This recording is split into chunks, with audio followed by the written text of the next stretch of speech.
लोकसभा चुनाव में चर्चा आज गाजीपुर लोकसभा सीट की। गाजीपुर लोकसभा सीट के मतदाताओं के बारे में ये कहा जाता है कि यहाँ का मतदाता बेहद स्वाभिमानी किस्म का है। इसलिए गाजीपुर से ऐसे नेता भी चुनाव हार गए जिन्होंने काम तो खूब किया, लेकिन वो लोगों के साथ कनेक्ट नहीं कर पाए। गाजीपुर लोकसभा सीट की जब जब बात होती है तो दो नाम ज़हन में बरबस आ ही जाते हैं। एक विश्वनाथ सिंह गहमरी, जिन्होंने जून 1962 में पूर्वांचल की गरीबी का जो चित्र खींचा, उससे लोकसभा के कई सदस्यों के आंखों में आंसू तक आ गए। उनके लोकसभा में दिए गए वक्तव्य के बाद ही पंडित नेहरू ने पटेल समिति का गठन किया था। और दूसरा नाम सरजू पांडे का आता है, जो दिग्गज कम्युनिस्ट नेता रहे थे। सरजू पांडे के व्यक्तित्व को लेकर यह कहा जाता है कि उनके व्यक्तित्व से देश के पहले प्रधानमंत्री पंडित नेहरू इतना ज्यादा प्रभावित हो गए कि वो अपने कोट का गुलाब निकालकर उनको उनके कोट में लगा दिए, उनको सप्रेम भेंट किए। लेकिन न तो अब विश्वनाथ सिंह गहमरी रहे, न सरजू पांडे, और न अब वो दौर रहा। गाजीपुर से अब अफजाल अंसारी लोकसभा के सदस्य हैं। 2019 का चुनाव अफजाल अंसारी ने सपा बसपा गठबंधन की टिकट पर जीता था। अफजाल अंसारी ने मनोज सिन्हा को करीब 1,20,000 से हराया था, और तब बीजेपी की प्रचंड जीत से ज्यादा बड़ी खबर मनोज सिन्हा के हार की बनी थी। पूर्वांचल के लोगों को यकीन नहीं हो रहा था कि ऐसा नेता भी चुनाव हार सकता है जिसने लगातार विकास कार्य कराए। फिलहाल जो स्थिति है, उस स्थिति में सपा कांग्रेस का गठबंधन है, और सपा कांग्रेस गठबंधन ने अफजाल अंसारी को गाजीपुर से टिकट दिया है। लेकिन अफजाल अंसारी चुनाव तभी लड़ पाएंगे जब उन पर लगा गैंगस्टर एक्ट में उनको हाई कोर्ट से राहत मिले, या 4 साल की जो उनको सजा हुई थी, जिसके बाद उनको जेल भेजा गया था, जिसकी वजह से उनकी लोकसभा की सदस्यता भी चली गई थी। बाद में उन्होंने उसको सुप्रीम कोर्ट में चैलेंज किया, सुप्रीम कोर्ट से उनको राहत मिली, उनकी सदस्यता बहाल हुई, और फिर जाकर वो उनके नाम पर सपा कांग्रेस गठबंधन ने मुहर लगाई। लेकिन अगर ये राहत कंटिन्यू रहती है तभी वो चुनाव लड़ पाएंगे। अगर उनको हाई कोर्ट से उनकी सजा में बढ़ोतरी होती है, चूंकि कृष्णानंद राय का परिवार सजा बढ़ाने को लेकर याचिका उन्होंने डाल रखी है और उस पर सुनवाई चल रही है, तो अगर उनकी सजा बढ़ती है, फिर से उनको अगर जेल जाना पड़ता है, तो फिर वैसी स्थिति में उनका चुनाव लड़ना मुश्किल होगा, और तब अंसारी परिवार से ही कोई चुनाव लड़ेगा, ऐसी जानकारी मिल रही है, सूत्र बता रहे हैं। उसमें सबसे आगे मुख्तार अंसारी, जो अब इस दुनिया में नहीं रहा, उसके छोटे बेटे उमर अंसारी का नाम सबसे आगे है। क्योंकि अंसारी परिवार की महिलाएं राजनीति से दूर रहती हैं, इसलिए उमर अंसारी के नाम पर ऐसी चर्चा है कि मुहर लगेगी, और सपा कांग्रेस गठबंधन से अगर अफजाल अंसारी चुनाव नहीं लड़ते हैं तो फिर उमर अंसारी वहां से चुनाव लड़ेंगे। बीजेपी की तरफ से कौन चुनाव लड़ेगा, इसको लेकर भी कयास लगाए जा रहे हैं, क्योंकि अभी तक अधिकृत उम्मीदवार की घोषणा नहीं हुई है। बीजेपी की तरफ से आधा दर्जन नाम इस समय चर्चा में है। उसमें जम्मू कश्मीर के लेफ्टिनेंट गवर्नर मनोज सिन्हा जी से लेकर और अरुण सिंह तक आधा दर्जन नाम है। मनोज सिन्हा, उनके बेटे अभिनव सिन्हा, ये 2 नाम हैं जो चर्चा में हैं कि यहाँ से वो चुनाव लड़ सकते हैं। कृष्णानंद राय के परिवार से 2 लोगों के नाम चर्चा में हैं। स्वर्गीय कृष्णानंद राय की पत्नी अलका राय और उनके बेटे पीयूष राय का नाम चर्चा में है कि वो भी गाजीपुर से चुनाव लड़ने की कोशिश में हैं। अरुण सिंह पुराने नेता हैं बीजेपी के, वो लगे हुए हैं कि उनको यहाँ से टिकट मिल जाए। विजय मिश्रा, जो समाजवादी पार्टी के टिकट पर कभी चुनाव जीतकर मंत्री बने थे, फिलहाल वो बीजेपी में है, वो अपने लिए लगे हुए हैं कि वो यहाँ से चुनाव लड़ें। सुहेलदेव भारतीय समाज पार्टी के जो अध्यक्ष हैं, कैबिनेट मंत्री हैं ओम प्रकाश राजभर, वो ब्रजेश सिंह के लिए बैटिंग कर रहे हैं कि ब्रजेश सिंह को यहाँ से चुनाव लड़ाया जाए। ब्रजेश सिंह अगर नहीं तो उनके बेटे सही, ये 2 नाम चर्चा में हैं। सैयद राजा से जो विधायक हैं सुशील सिंह, उनके यहाँ से चुनाव लड़ने की खबर है, उनके नाम को लेकर भी कयास लगाए जा रहे हैं। तो बहुत सारे इफ एंड बट्स हैं, बहुत सारे लोगों के नाम हैं जिनको लेकर कयास लगाए जा रहे हैं, लेकिन बीजेपी इस बात को समझती है कि मुख्तार अंसारी की मौत के बाद से परिस्थितियां बदली हैं और बीजेपी हर कदम फूंक-फूंक कर रख रही है। जो भी नाम होगा वो सर्वसम्मति से उस नाम पर मुहर लगेगी, उसको लेकर कम से कम असंतोष हो, बीजेपी की ये वहाँ प्राथमिकता है। तो गाजीपुर से अफ़ज़ाल अंसारी, अगर कोई तकनीकी समस्या नहीं आती है, कोई लीगल प्रॉब्लम नहीं आती है, कोई कानूनी अड़चन नहीं आती है, तो अफ़ज़ाल अंसारी वहाँ से चुनाव लड़ेंगे। अगर अफ़ज़ाल अंसारी वहाँ से चुनाव नहीं लड़ पाते हैं कानूनी दिक्कतों की वजह से, तो फिर वहाँ से उमर अंसारी, अंसारी परिवार से ही वहाँ से चुनाव लड़ेंगे। दूसरी तरफ बीजेपी के आधा दर्जन नेताओं की चर्चा है, उनमें से कोई एक नाम हो सकता है। तो फिलहाल गाजीपुर से दोनों ही पक्ष, सपा कांग्रेस गठबंधन और बीजेपी, दोनों ही तरफ से कौन लड़ेगा, एक तरीके से हम कह सकते हैं कि अभी फाइनल नहीं है, चूंकि अफ़ज़ाल अंसारी का नाम जरूर तय हो गया है, लेकिन वो लड़ पाएंगे नहीं लड़ पाएंगे ये हाई कोर्ट के रुख पर तय करेगा। गाजीपुर वर्ग संघर्ष की भूमि रही है। या तो यहाँ के जमींदारों के पास बहुत ज्यादा जमीनें थी, या तो गरीबी के दलदल में धंसे यहाँ ऐसे लोग थे कि जिनके बारे में विश्वनाथ सिंह गहमरी ने जब लोकसभा में वर्णन किया तो लोग रोने लगे। पंडित नेहरू तक के आंखों में आंसू आ गए थे। तो वर्ग संघर्ष चूंकि यहाँ रहा है और उसके पीछे यहाँ की सामाजिक पृष्ठभूमि रही है, इसलिए आज के गाजीपुर को भी उसके अतीत से काट कर हम नहीं देख सकते कि से आज का गाजीपुर जुड़ता है। और यही वजह है कि सबसे ज्यादा जो मतदाता हैं उनमें यादव, एससी और मुस्लिम, ये तीनों मिलकर एक डिसाइसिव सेगमेंट बनाते हैं। निर्णायक मतदाताओं का समूह है जो परिणाम तय करने में हमेशा से अपनी भूमिका निभाते रहा है। 4.5 लाख के आसपास यादव हैं, अनुसूचित जाति का भी वोट 4 लाख के आसपास है और मुसलमान करीब करीब यहाँ 2.25 लाख से 2.5 लाख के बीच है। राजपूतों की संख्या भी यहाँ अच्छी खासी है, करीब करीब 2.5 लाख से ऊपर 2.25 लाख के आसपास है।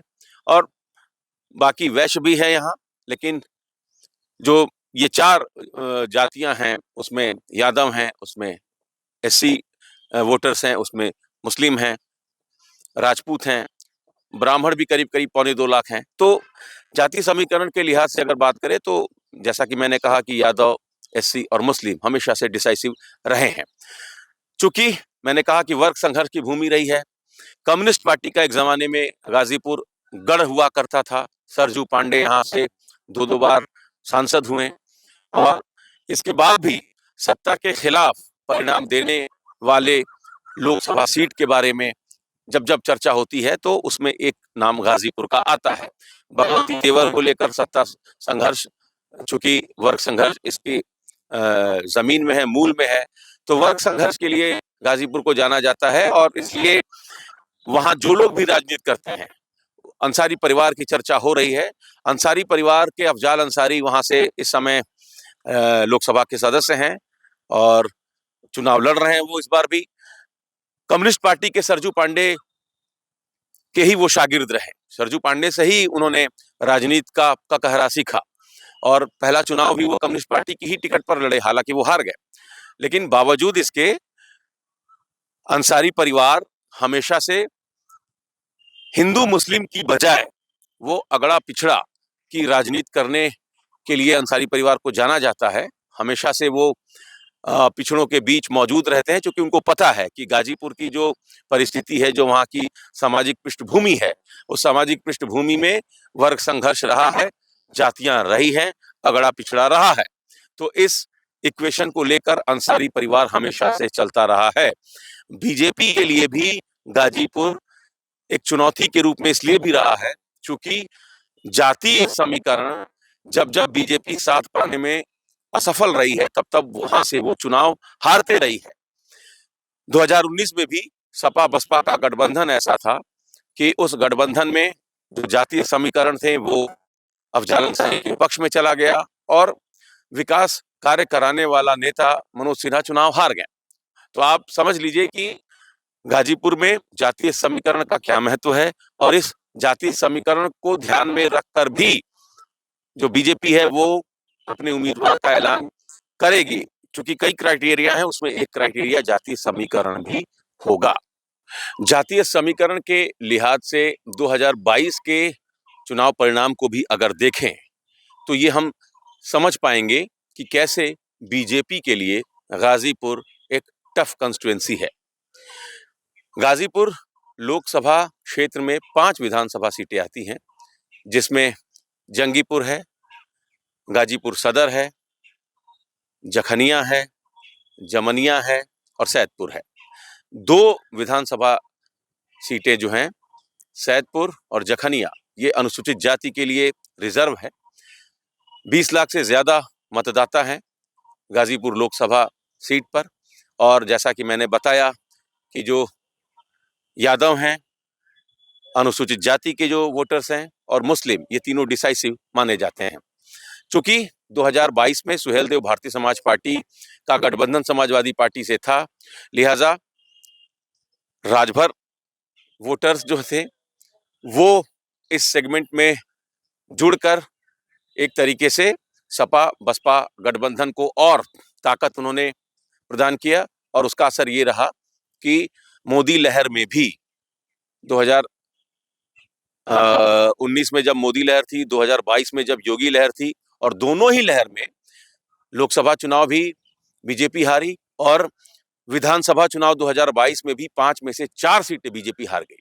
तो जातीय समीकरण को लेकर बीजेपी गाजीपुर को हमेशा से एक टफ कंस्टिट्यूएंसी मानते रही है। और अब जबकि सुहेलदेव भारतीय समाज पार्टी बीजेपी के साथ गठबंधन में है, एनडीए के साथ है, कहीं ना कहीं ये राहत की बात जरूर है बीजेपी के लिए। लेकिन बावजूद इसके अभी भी बीजेपी इस बात को बेहतर तरीके से समझती है कि गाजीपुर एक ऐसा लोकसभा क्षेत्र है जहां से किसी भी तरीके का परिणाम आ सकता है। तो इस बात को ध्यान में रखकर बीजेपी की तैयारी चल रही है।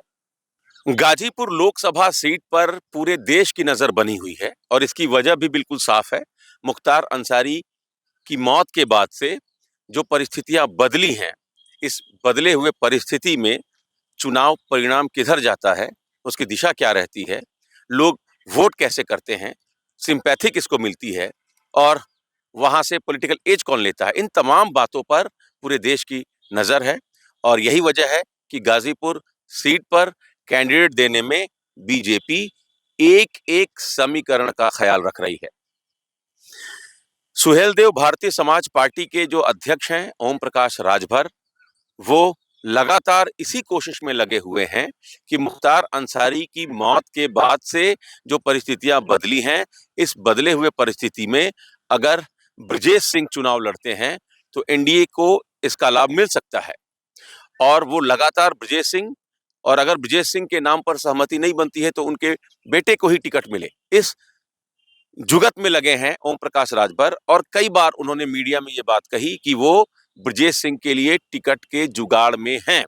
उन्होंने तो यहाँ तक कहा, of the record, of the camera जाकर उन्होंने ये यहाँ तक कहा कि वो घोसी तक छोड़ सकते हैं। घोसी से उनके लड़के चुनाव लड़ रहे अरविंद राजभर, वो घोसी भी छोड़ने के लिए तैयार हैं अगर ब्रजेश सिंह को वहां से गाजीपुर से चुनाव लड़ाया जाता है। तो एक तो ओम प्रकाश राजभर कोशिश में है कि उनके टिकट पर ब्रजेश सिंह गाजीपुर से चुनाव लड़े, लेकिन इसमें मुश्किल ये है कि फिर मुख्यमंत्री के साथ ब्रजेश सिंह कैसे मंच साझा करेंगे, प्रधानमंत्री के साथ कैसे मंच साझा करेंगे, क्योंकि उनके ऊपर भी माफिया का ठप्पा तो लगा ही हुआ है।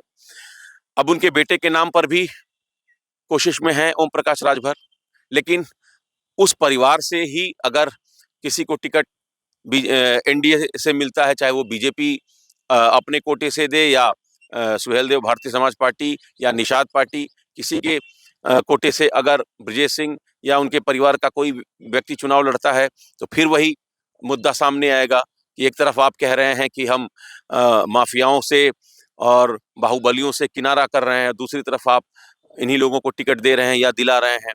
तो इस वजह से जो विश्लेषक हैं, जो एक्सपर्ट्स हैं, वो ये कह रहे हैं कि इस बात की संभावना कम है कि ब्रजेश सिंह या उनके बेटे को टिकट मिले। हालांकि कोशिश अभी भी जारी है ओम प्रकाश राजभर की। सुशील सिंह को लेकर भी यही बात कही जा रही है कि मुख्तार अंसारी के मौत के बाद से जो परिस्थिति बदली है, उसमें सुशील सिंह अगर चुनाव बीजेपी के टिकट पर अगर लड़ते हैं, तो उसका लाभ बीजेपी को मिल सकता है। राजपूतों का वोट एकजुट हो सकता है और अगर कोशिश की जाए, तो एक अच्छे खासे मार्जिन से बीजेपी वहाँ से चुनाव जीत सकती है। इस बात को लेकर भी कोशिशें हो रही हैं, लेकिन सुशील सिंह हालाँकि वो विधायक हैं, उनके नाम पर कोई दिक्कत नहीं है। वो सैयद राजा से विधायक हैं, लेकिन उनके नाम को लेकर थोड़ी-सी दिक्कत ये है कि उन पर बाहरी होने का ठप्पा लग सकता है। चूँकि गाज़ीपुर के जो कुछ नेता हैं बीजेपी के, उनका ये कहना है कि जो भी चुनाव लड़े, वो कम से कम गाज़ीपुर का रहे, किसी बाहरी आदमी को यहाँ से टिकट नहीं मिलना चाहिए। तो बाहरी का एक ठप्पा उन पर है, ये उनकी उम्मीदवारी पर एक ग्रहण लगा सकता है। तो मुख्तार अंसारी के नहीं रहने पर सिंपैथी वोट जो है वो मिल सकता है अफजाल अंसारी को, ऐसी चर्चा है। चूँकि बसपा से ही वो बसपा के टिकट पर ही सपा के साथ गठबंधन था, वो चुनाव जीते थे और बसपा का जो काडर वोटर है, जो बसपा का जो ट्रेडिशनल सपोर्टर है, उसमें एक बड़ी अच्छी खासी संख्या है ऐसे मतदाताओं की जो कहीं न कहीं अंसारी परिवार के करीब है। तो इसका लाभ अगर अफजाल अंसारी को मिलता है, तो उनकी स्थिति मजबूत हो सकती है। इसको लेकर भी बीजेपी एक-एक चीज़ को ध्यान में रखकर निर्णय ले रही है और यही वजह है कि मनोज सिन्हा के नाम पर भी एक बार फिर से चर्चा शुरू हो गई है। चर्चा इसलिए हो रही है, चूँकि अगर मुख्तार अंसारी के नहीं रहने पर सिंपैथी वोट मिलता है अफजाल अंसारी को, तो फिर बीजेपी के लिए मुश्किलें खड़ी हो सकती हैं। ऐसे में एक ऐसे व्यक्ति को अगर यहाँ से चुनाव लड़ाया जाए, जो तब चुनाव हार गया था, जब मोदी लहर थी और गाज़ीपुर के लोगों को इस बात का एहसास हुआ कि उनसे कहीं न कहीं गलती हुई। ऐसा विश्लेषक बताते हैं, एक्सपर्ट्स बताते हैं कि इस वजह से मनोज सिन्हा के नाम पर चर्चा हो रही है कि एक बार फिर से ऐसे व्यक्ति को यहाँ से चुनाव लड़ाया जाए, जिसकी पहचान विकास पुरुष के नाम पर है। तो इस कोशिश में भी मनोज सिन्हा के नाम की चर्चा चल रही है। उनके बेटे अभिनव के नाम की भी चर्चा चल रही है कि अगर वो उपराज्यपाल के पद पर हैं, अगर वो नहीं लड़ पाते हैं, पार्टी उनको नहीं लड़ाती, तो कम से कम उनके बेटे को लड़ाया जाए, इसका लाभ मिले। चूँकि मुख्तार अंसारी के नहीं रहने पर जो परिस्थितियाँ बदली हैं, इस बदले हुए परिस्थिति में कैसे बीजेपी जो मजबूत कैंडिडेट दे, इसको लेकर चर्चा चल रही है। उसमें एक-एक समीकरण का ख्याल रखा जा रहा है। लेकिन सूत्र बता रहे हैं कि मनोज सिन्हा और अभिनव सिन्हा के नाम पर सहमति नहीं बन पाई है। लेकिन ये बात ज़रूर कही गई है कि जो भी कैंडिडेट होगा, उसको मनोज सिन्हा से अप्रूवल जब तक नहीं मिलेगा, उस नाम पर मनोज सिन्हा की सहमति नहीं होगी, उसको यहाँ से उम्मीदवार नहीं बनाया जाएगा। तो आम सहमति से, सर्वसम्मति से कैंडिडेट देना है, बीजेपी की ये स्ट्रैटेजी है। अफजाल अंसारी अगर चुनाव नहीं लड़ पाते हैं, कानूनी अड़चन की वजह से, तो वैसी स्थिति में फिर मुख्तार अंसारी के छोटे बेटे उमर को यहाँ से चुनाव लड़ाया जाएगा, ऐसी सूचना है। अंसारी परिवार से ही उम्मीदवार होगा। तो इसका किस तरीके से लाभ उठाया जाए, इसको लेकर बीजेपी अलग-अलग तरीके से रणनीति बना रही है। गाजीपुर में आप अगर वहाँ की पृष्ठभूमि देखें, सामाजिक पृष्ठभूमि, तो या तो जैसा कि मैंने पहले भी बताया कि जमींदार रहे, बहुत ज़मीनें उनके पास थी, या दूसरी तरफ बहुत ज़्यादा गरीबी रही और बहुत ज़्यादा ज़मीन और बिल्कुल भूमिहीन के बीच का जो क्षेत्र था, उसी बीच के क्षेत्र में फिर वहाँ वामपंथ पनपा और लंबे समय तक वहाँ कम्युनिस्ट पार्टी का वहाँ वर्चस्व भी रहा था। और उसी कम्युनिस्ट पार्टी के बड़े नेता हुए सरजू पांडे, जो जिनका शागिर्द बना अफजाल अंसारी ने जो शुरुआती राजनीति का जिसको ककहरा कहते हैं, वो अफजाल अंसारी ने सरजू पांडे से ही सीखा। पहला चुनाव भी वो कम्युनिस्ट पार्टी से ही लड़ा। लेकिन कम्युनिस्ट पार्टी में रहने के कारण और वहाँ के जातीय संघर्ष को नज़दीक से देखने के कारण अफजाल अंसारी और अंसारी परिवार ने इस बात को बेहतर तरीके से समझ लिया है कि यहाँ हिंदू मुस्लिम की बजाय अगड़ा पिछड़ा की जो राजनीति है वो कहीं ज्यादा उनके पक्ष में साबित होगी। आप देखिए कि मुख्तार अंसारी की मौत के बाद जब असदुद्दीन ओवैसी अफजाल अंसारी से मिलने जाते हैं तो अफजाल अंसारी उनसे नहीं मिलते हैं। उसके पीछे की वजह यही बताई जा रही है कि अफजाल अंसारी को पता है कि लोकसभा के चुनाव में गाजीपुर में हिंदू मुसलमान नहीं चलेगा, जब भी चलेगा तो अगड़ा पिछड़ा चलेगा। क्योंकि जो अनुसूचित जाति के जो वोटर्स हैं वो यादवों के बाद सबसे ज्यादा हैं, 4 लाख के आसपास, और यादव, अनुसूचित जाति और मुस्लिम, ये तीनों अगर कंसोलिडेट होते हैं और इसमें अगर कोई एक दो समुदाय के लोगों को और हम जोड़ लेते हैं तो फिर वो निर्णायक हो जाएगी, वो स्थिति निर्णायक बन जाएगी। तो इसी स्ट्रेटजी में अफजाल अंसारी लगे हुए हैं। तो मुख्तार अंसारी की मौत के बाद से जो परिस्थितियां बदली हैं, इस बदले हुए परिस्थिति में गाजीपुर का चुनाव किधर जाएगा, ये इस बात पर निर्भर करेगा कि बीजेपी कैसा उम्मीदवार देती है। Amit Singh, TV 9 UP, Varanasi.